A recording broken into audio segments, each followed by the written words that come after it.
A major step towards peace in South Sudan. And if we end up fighting one another, why did we fight for our country? And that is the principle. So we have genuinely agreed.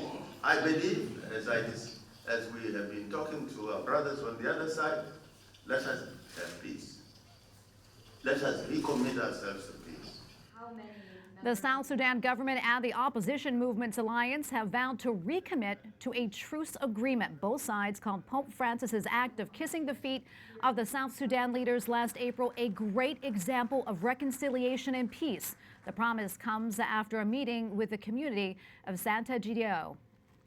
Paolo Impagliazzo is the Secretary General of the community of Sant'Egidio. He joins us now from Rome. Thank you for joining us.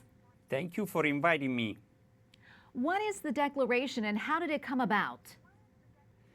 The declaration, the Rome Declaration, as the party decided to call it, it is a very important one because for the first time since the discussion of the peace agreement in Addis Ababa, all the parties involved in the South Sudan conflict were present, especially the SOMA, that is the South Sudan Opposition Movement Alliance, together with the government of South Sudan.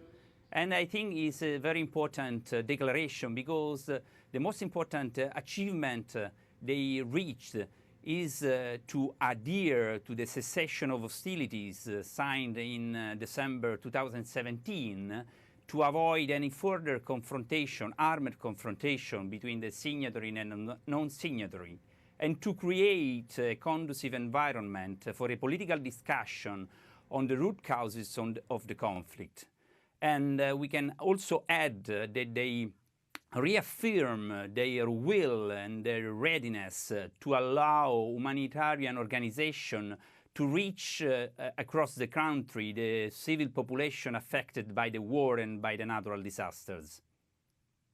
How has Sant'Egidio intervened between the two sides? Was a long process. We started as soon as Pope Francis called for the spiritual retreat in the Vatican, and after his incredible gesture, kneeling and kissing the feet of the leader of South Sudan, we decided to help Pope Francis and the Church to be very important, bringing them to peace, to the peace. That's why we had a lot of bilateral meetings with all the protagonists, with the government, with the SOMA, with this alliance that are non-signatories to the agreement, and with all the other opposition parties that signed the agreement, but they are not able until now to form the transitional government together with the government. Pope Francis has expressed his desire to visit South Sudan this year, but there are security concerns. What needs to change in order to pave the way for a papal visit?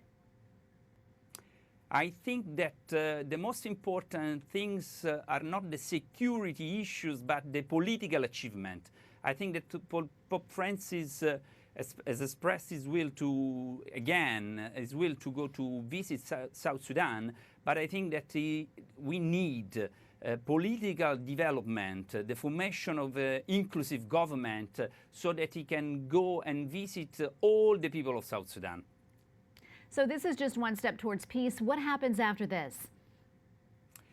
So in the declaration, we have already agreed to discuss the mechanism to permit to this SOMA group, to this non-signatories group, to be part of the monitoring and evaluating mechanism of the ceasefire. So the first step will be in 2 weeks to convene another meeting between the non-signatories, the government, and the IGAD, that is a regional body involved in the peace process, so that they can find a political solution to find a way in which these non-signatories could be part of this mechanism of monitoring and evaluation of the ceasefire.